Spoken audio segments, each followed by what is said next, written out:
Hello दोस्तों, स्वागत है आपका हमारे चैनल एसके एजुकेशन पर। आज हम और आप बात करने वाले हैं rise of nationalism in Europe के बारे में। तो सबसे पहले हम ये जानेंगे कि यूरोप में किस तरीके से नेशनलिज्म आया और वहाँ पे नेशनलिज्म से कैसे नेशन स्टेट बने। मतलब आप समझ सकते हैं इसको, नेशनलिस्ट से कैसे नेशन स्टेट बने, जहाँ पे वहाँ पे कैसे यूरोप में मोनार्ची रूल जो था, मोनार्ची रूल खत्म हुआ और वहाँ पे जो पीपल्स रूल यानी लोगों का शासन कैसे आया, एक डेमोक्रेसी कैसे आई, ये देखेंगे। तो सबसे पहले हम जान लेते हैं यहाँ पे जो फ्रेंच रिवॉल्यूशन यानी फ्रेंच रिवॉल्यूशन से ही क्या हुआ। ये जो नेशनलिस्ट के आइडियाज़ थे, नेशन स्टेट के आइडियाज़ थे, ये कहाँ फैले, दूसरे उसके आसपास के जो कंट्री थे उसमें फैले। वहाँ पे फ्रेंच आर्मीज जो थी वो अब ये आइडियाज़ को लेकर दूसरे देशों में गए, जैसे हॉलैंड हो गया, जर्मनी हो गया, अलग अलग देश में गए। तो वो ये सारे आइडियाज़ को लेके गए और वहाँ पे कैसे नेशनलिस्ट की भावना आई, इसी के बारे में हम देखेंगे। तो सबसे पहले हम ये बात कर लेते हैं कि ये फ्रेंच रिवॉल्यूशन कैसे हुआ। फ्रेंच रिवॉल्यूशन जब हुआ तो वहाँ पे कौन कौन से इवेंट हुए, उसके इसके इसको हमें थोड़ा जानना पड़ेगा, इसको समझने के लिए, ठीक है। यानी यूरोप में नेशनलिस्ट आया, इसको समझने के लिए हमें थोड़ा जानना पड़ेगा फ्रेंच रिवॉल्यूशन के बारे में। तो फ्रेंच रिवॉल्यूशन में क्या होता, जो first expression of nationalist came with the French revolution in 1789। मतलब 1789 में जो फ्रेंच रिवॉल्यूशन हुआ था, उसी से मतलब राष्ट्रवादी की भावना, नेशनलिस्ट की भावना लोगों के अंदर आई। उसके बाद क्या हुआ, जो national French revolution led to, French revolution से ये हो गया कि नेशनलिस्ट से नेशन स्टेट, मतलब नेशनल वहाँ पे फ्रेंच रिवॉल्यूशन में लोगों के अंदर जब नेशनलिस्ट की भावना आई, नेशनलिस्ट मतलब लोगों का एक कॉमन कल्चर कॉमन आइडेंटिटी, ये जब लोगों को ये पता चला। पहले क्या होता था, पहले ये होता था कि सब अलग अलग एथेंटिक ग्रुप में बटे हुए थे, उनकी अलग अलग लैंग्वेज होती थी, वो अपने आप को एक नहीं समझते थे, वो अपने आप को अपनी ज़मीन से जुड़ा हुआ या फिर अपने लैंड से जुड़ा हुआ नहीं समझते थे। सब लोग की क्या थी, अलग अलग आइडेंटिटी थी, वो अपने आप को एक यूनाइटेड नहीं समझते थे, उनके अंदर यूनिटी नहीं थी, मतलब वो आप समझ सकते हैं ऐसे। तो उसके बाद हुआ क्या, उसके बाद जो फ्रेंच था, फ्रेंच में क्या हुआ, फ्रेंच रिवॉल्यूशन से जो राष्ट्रवादी भावना थी वो राष्ट्रवादी की भावना से एक नेशन स्टेट बना, फ्रेंच एक नेशन स्टेट बना।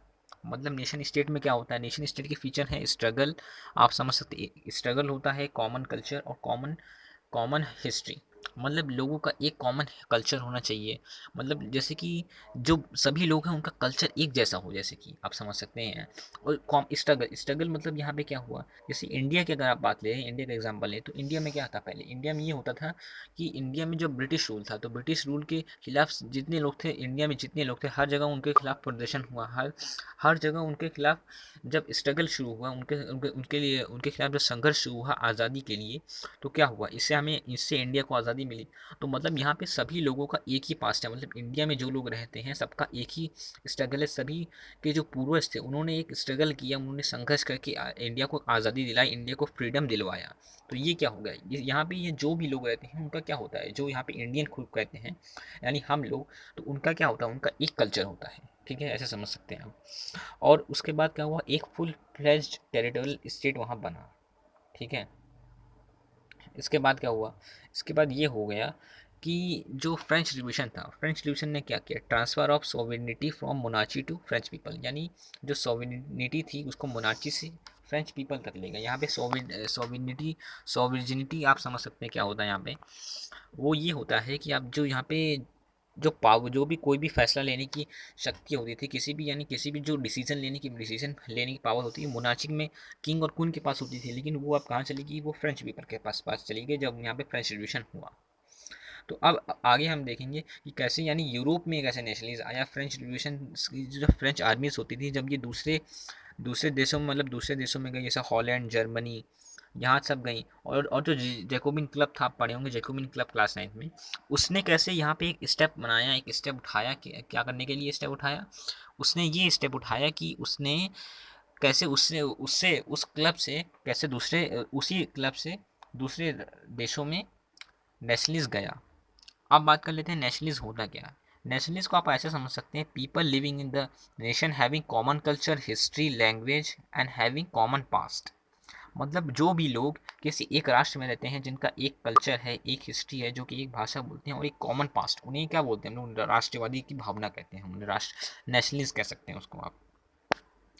अब बात करते हैं कि ये सभी इंसिडेंट हुआ, लेकिन अब बात कर लेते हैं ये फ्रेंच में फ्रेंच में कैसे ये लोगों के अंदर ये भावना कैसे आई।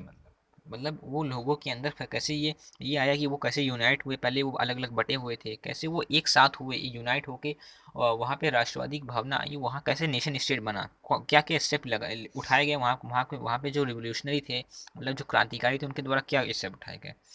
तो सबसे पहले बात कर लेते हैं आइडियाज़ ऑफ ला पेट्री और लास्ट सिटी यून। मतलब जो एक आइडियाज़ ऑफ ला पेट्री यानी जो फादरलैंड और सिटियों मतलब सिटीज़न, इसको इस आइडिया से क्या क्या किया गया, इस आइडिया से जो सब लोगों को जोड़ा गया। लोग पहले क्या थे, अपनी मिट्टी से अपनी ज़मीन से नहीं जुड़े हुए थे, मतलब फ्रेंच में अपनी लोग अपने क्या समझते थे, लोग अपने को अलग समझते थे। वो अपनी मिट्टी को नहीं, मतलब वो अपनी मिट्टी को वो अपने लैंड से जुड़े नहीं थे, अपनी मिट्टी से नहीं जुड़े हुए थे। लेकिन क्या किया, जो फ्रेंच रिवॉल्यूशन हो उसने उनको अपनी मिट्टी से जोड़ा, उनके उनके राष्ट्र के लिए न्यौछावर करने की उनके अंदर अब फीलिंग आई, उनके लिए राष्ट्रवादी की भावना आई, ठीक है। उसके बाद क्या किया गया, अब आप सिंपल सी बात समझ सकते हैं, अगर राष्ट्रवादी भावना कैसे आएगी, राष्ट्रवादी भावना ऐसे तो आएगी नहीं। लोगों को एक न्यू फ्लैग की जरूरत पड़ी वहाँ पे। तो क्या किया गया, रॉयल फ्लैग था, रॉयल फ्लैग मतलब वहाँ पे मोनार्ची को दिखाता था। लेकिन जब यहाँ मोनार्ची खत्म हुई तो हम यहाँ पे डेमोक्रेसी मतलब लोगों का जब शासन आया, तो उन्होंने एक नया फ्लैग चुना इसके लिए, एक न्यू फ्लैग चुना गया इसकी वजह से, ट्राई कलर का फ्लैग। उसके बाद क्या किया गया, जो स्टेट जनरल थे आपके, स्टेट जनरल में क्या किया गया, स्टेट जनरल को एक स्टेट जनरल का दोबारा नाम दोबारा नाम किया गया, दोबारा नाम मतलब किया गया, उसका नाम दिया गया नेशनल असेंबली। यहाँ पे स्टेट जनरल को दिया गया नाम।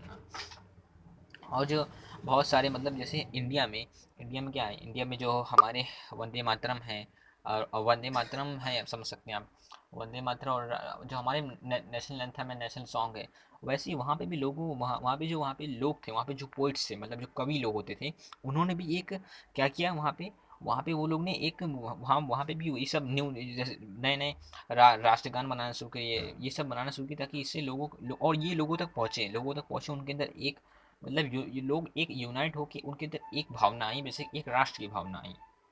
और जो यहाँ पे उसके बाद क्या हुआ, उसके बाद जो मार्टाइज कॉमेंट्रेड, मतलब जो लोग शहीद हो गए थे, उनकी क्या गए, उनके गुणगान गाए गए, उनकी बातें बताएंगे, उनके विचारों को बताएंगे, जिससे कि लोग आगे उससे प्रेरणा लें और उससे और आगे बढ़ें मतलब। उसके बाद क्या हुआ, उसके बाद एक इनको central administrative system was put in place and formulated uniform loss for all citizen with its territory. मतलब एक ऐसा एडमिनिस्ट्रेशन सिस्टम, एक ऐसी एडमिनिस्ट्रेटिव सिस्टम लाया गया जिसमें क्या हुआ, जिसमें जो लॉज बने, एक यूनिफॉर्म लॉज बनाएंगे जो सभी लोगों के लिए बिल्कुल सही, सभी लोगों के लिए बराबर, मतलब उस लॉज में सभी को बराबर कर अधिकार दिया गया। और जो कस्टम ड्यूटीज थी, मतलब एक जगह मतलब जो कस्टम बैरियर थे, आप समझ सकते हैं कि एक जब आप समझ सकते हैं, जब फ्रेंच में जब एक जगह से दूसरी जगह कोई मूव करता था, तो वहाँ पे उन्हें बहुत ज़्यादा टैक्स देना पड़ता था, बहुत ही ज़्यादा टैक्स, 5 से 8% उन्हें टैक्स देना पड़ता था। लेकिन वो टैक्स क्या किया गया, कम कम कर दिया गया। और जो वेट और मेज़र की एक यूनिफॉर्म यूनिट मतलब लाई गई। पहले क्या होता था, पहले वेट और मेज़र की अलग अलग यूनिट होती थी, लेकिन अब एक ही यूनिट कर दी गई। अब बात कर लेते हैं नेपोलियन बोनापार्ट की। तो नेपोलियन के बारे में हमसे जानने से पहले हम पहले जान लेते हैं नेपोलियन था कौन। नेपोलियन एक मिलिट्री जनरल था फ्रेंच आर्मी में। तो उसने क्या किया, उसने फ्रांस में दोबारा उसने क्या किया, दोबारा उसने मतलब मोनार्ची ले आया डेमोक्रेसी से, ठीक है। उसका उसने मोनार्ची ले आया। उसके बाद क्या हुआ, उसके बाद समझते हैं उसने क्या किया। मतलब जो नेपोलियन ने ये चीज़ किया, नेपोलियन ने का रूल 1719 से लेकर 1815 तक का रूल था उसका। और उसने बहुत सारे मेजर लाई, लेकिन उसने क्या किया, वो रूलर तो अच्छा था, वो बहुत ही अच्छा रूल था। उसने फ्रेंच में बहुत सारे मेजर्स लाए, बहुत सारे मतलब चेंज लाए, मतलब जो उसने एडमिनिस्ट्रेटिव फील्ड थी, उसमें कुछ चेंज लाए जो कि बहुत ही अच्छे माने गए उस वक्त समय। लेकिन बस खाली उसने ये किया कि उसने मोनार्ची ले आया था वो, ये बात है। उसके बाद क्या हुआ, मतलब आप जान लेते हैं कि नेपोलियन कोड और सिविल कोड, आप समझ लीजिए अगर नेपोलियन कोड का सेकंड नेम क्या है, सिविल कोड का सेकंड नेम क्या है, नेपोलियन कोड है, ठीक है। तो सबसे पहले हम जान लेते हैं कि है कि इसमें इसमें क्या क्या किया गया। इसमें ये किया गया कि इक्वलिटी बिफोर लॉ, मतलब सभी को बराबर के अधिकार दिए गए, कानून के नज़रिए से मतलब सभी को बराबर के अधिकार दिए गए। पहले क्या होता था, पहले जो नोबल मैन होते थे, चर्च में जो फादर होते थे, उनको क्या होता है, उनको विशेष अधिकार दिए जाते थे। लेकिन वो सब क्या किए, ख़त्म कर दिए गए। और क्या किया गया, abolishment of privilege based on birth, यानी बर्थ राइट पे जो भी जन्म सिद्ध अधिकार लोगों को मिलते थे, उसको क्या किया गया, ख़त्म कर दिया गया।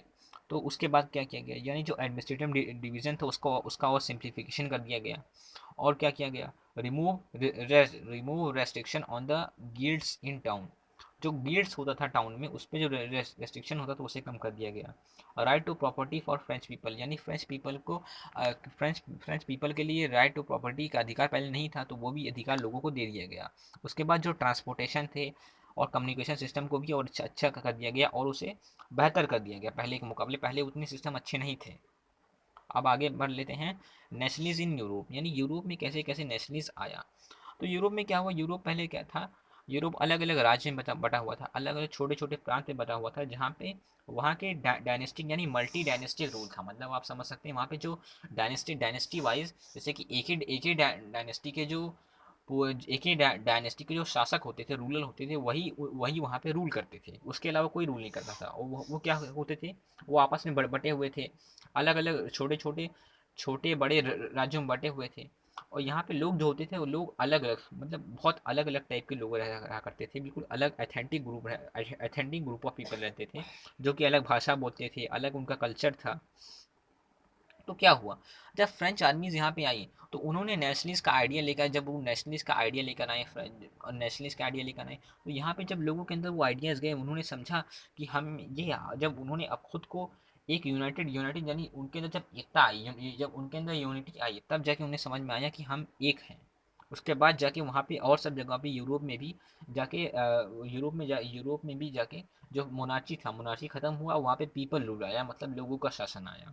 अब बात कर लेते हैं, यहीं पे एक एम्पायर था, हैंसबर्ग एम्पायर। हैंसबर्ग एम्पायर में क्या था, ये जो था ये ऑस्ट्रो हंगरी में रूल करता था। और ये क्या था, ये अलग अलग रीजन, अलग अलग क्षेत्रों में बटा हुआ था, अलग अलग रीजन। और वो भी यहाँ पे अलग अलग लोग रहा करते थे, मतलब डिफरेंट पीपल रहा करते थे यहाँ पे। अब बात कर लेते हैं यहाँ पे, इस समय यहाँ पे जो एरिस्टोक्रेसी और मिडिल क्लास थी उनकी क्या हालत थी, उनकी कंडीशन क्या थी। मतलब जो फ्रेंच रिवॉल्यूशन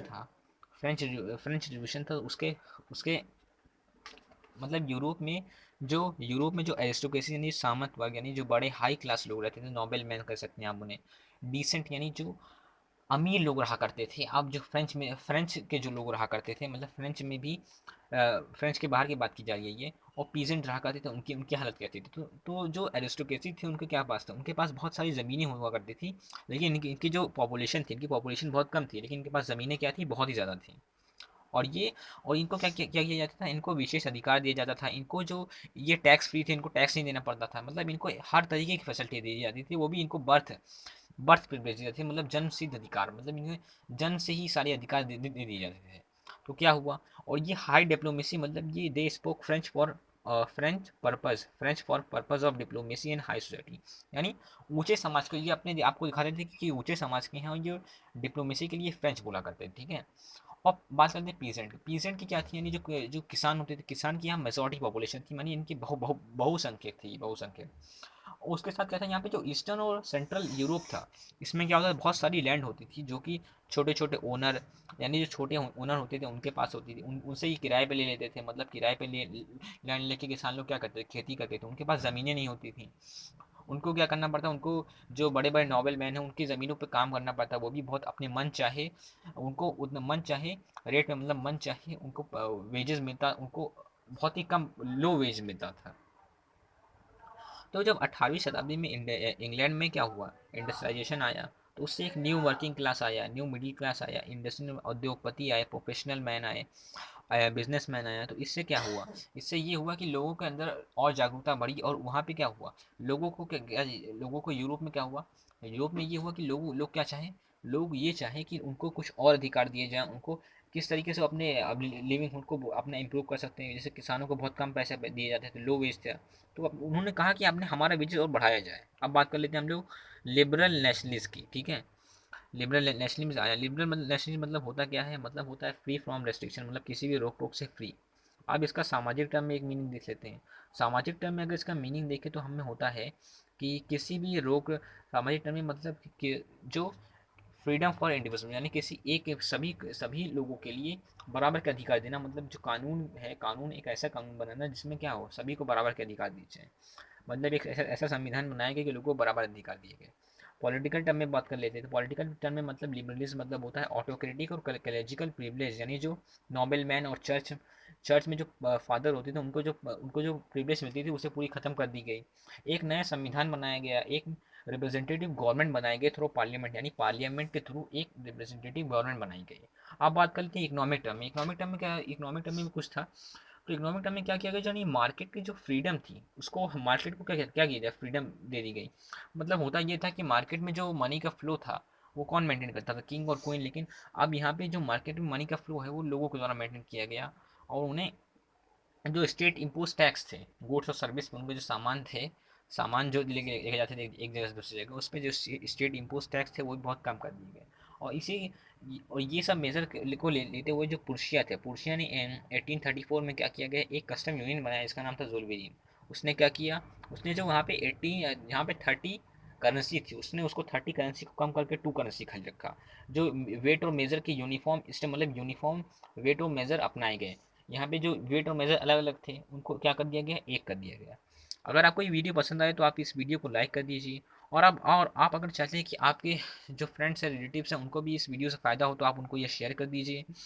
और आपको आप इस चैनल को सब्सक्राइब कर दीजिए। हमारे चैनल पे अभी इसका दूसरा पार्ट आने वाला है, आप उसको भी देखिएगा, उसको भी। और उसमें इस वीडियो में जो भी आपको क्वेरी है आप उसे हमें कमेंट बॉक्स में पूछिए। Thank you for watching video.